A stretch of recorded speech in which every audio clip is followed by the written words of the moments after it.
So the government recently passed the Inflation Reduction Act of 2022, but what does it really mean for me and you who are normal folks, tax-paying folks, or who have a small business? How does it impact us? Hustle, hustle, hustle, hustle, step. Move, and make it back. First we gotta hustle, hustle, so we get the cash.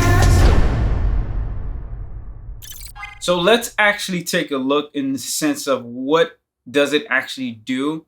I'm going to pull up an article from Forbes here that provided some big intakes from exactly what it is. It is a 750 plus page document that Biden recently signed. It had to go through all this process through the government in order for it to actually take in place. So the first thing here is the creation of a 15% corporate minimum tax. Corporations with at least 1 billion in income will have a new tax rate of 15%. Taxes on individuals and households will be increased. Stock buybacks by corporations will face a 1% excise tax. Now, the 1% is tiny, it's puny. So if you're buying, let's say, $100 billion worth of tax, you have to pay $1 billion. For big corporations, I don't think they care because at the rate at which the stock will actually appreciate, it's a good move at the end of the day because stocks are an appreciating asset. But the 15%, I don't think is going to do squat because these corporations, they pay taxes on the taxable income. If your taxable income is zero, you're paying 15% of zero, which is exactly what it is, zero. That's how come we've seen Amazon, they had money back from the IRS because they were able to have so much deductions or even paid very little taxes. Like how does Trump pay only 700 something in taxes in one particular year? You got to think about it. Not discrediting what it is that they're actually doing because they're intelligent. You're able to utilize the system, how the rules were written, and actually go through these rules to be able to actually reduce your taxes to nothing or almost nothing. So you're paying 15% of almost nothing. It's not really going to have a huge impact on the economy. These corporations, their tax returns are thousands and thousands of pages. So I don't think it's really going to create that big of an impact and increase some funds back into society as such. So that's one thing. So let's look at the next thing. Prescription drug price reform. One of the most significant provisions of the Inflation Reduction Act will allow Medicare to negotiate the price of certain prescription drugs. Now, I did get some insights in terms of what that is. It's not going to be something that happens like right away, but it will be something that will be over time. So I believe for the next few years, they're going to get one small reduction. They're going to keep at it. It's over a period of time. Again, this big actually law that's actually taking place, this act, it's not something that's going to happen like overnight like this. It's going to take time, like most acts do. The next one is the IRS tax enforcement. The IRS has been sounding the alarm for years about being underfunded and being unable to deliver on its duties. The bill invests $80 billion in the nation's tax agency over the next 10 years.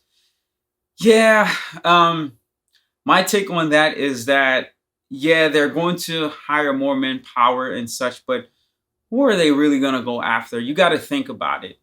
They're going to hire more people, but these people are not super tax experts. They're not CPAs that they're bringing forth. They're hiring regular Johns and Janes to come into being hired by the IRS in order for them to audit people. They're going to go through some very small training, most likely. I don't know.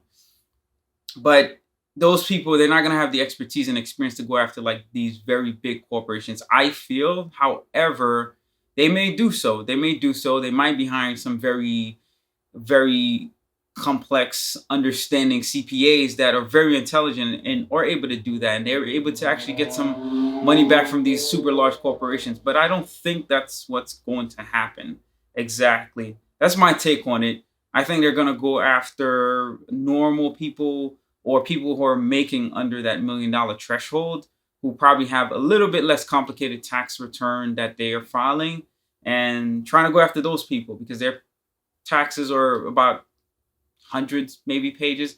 My tax return last year was about 75 pages. I don't think I fall into that super complex bracket, but maybe they'll come after me. God forbid they do, though, because I think I've done everything as I'm supposed to. But even though you do things as you're supposed to, does not mean that they can't audit you. It's more like An audit happens because they're taking a sample out of society to see if they're actually in compliance. That's how well it does exist in the financial world. So what happens is, for example, if I do consulting for Morgan Stanley, and so they do quite a bit of automated billings, and they have to take a sample out of these automated billings to ensure that they're following compliance rules, make sure everything was set in place, and there's nothing out of line to prevent like larger fines from the FCC or the SEC whatsoever. So that's the same thing that they're doing. They're pretty much pulling a sample of whoever they can, and I don't think they're going to target the super wealthy who have tons of lawyers and CPAs on hand. The next thing is the Affordable Care Act subsidy. That's just a way to help healthcare. I think it's just to help those who are in need.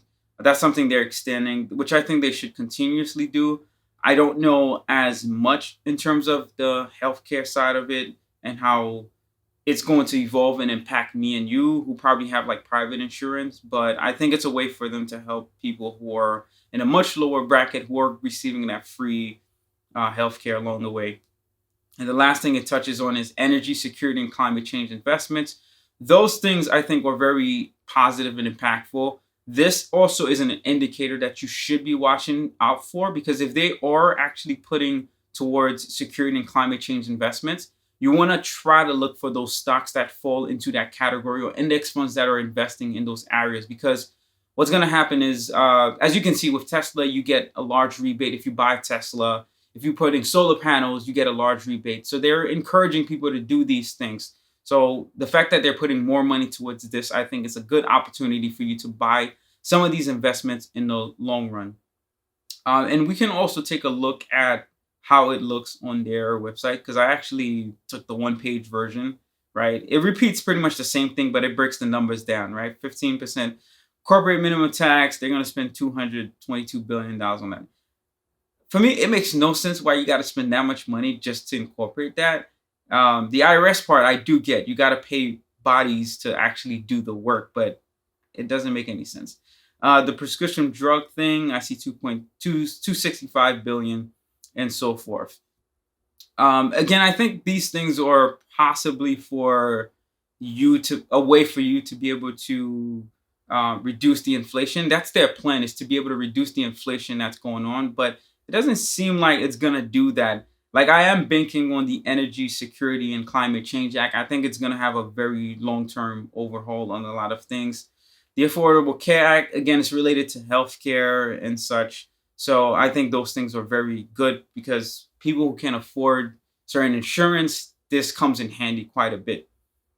But the big corporations and the whole thing, I think this is just a way for the Democrats to say that we're actually doing some work, and they're just going to pass an act and bill spends almost $1 trillion on something just to, give themselves a pat on the back.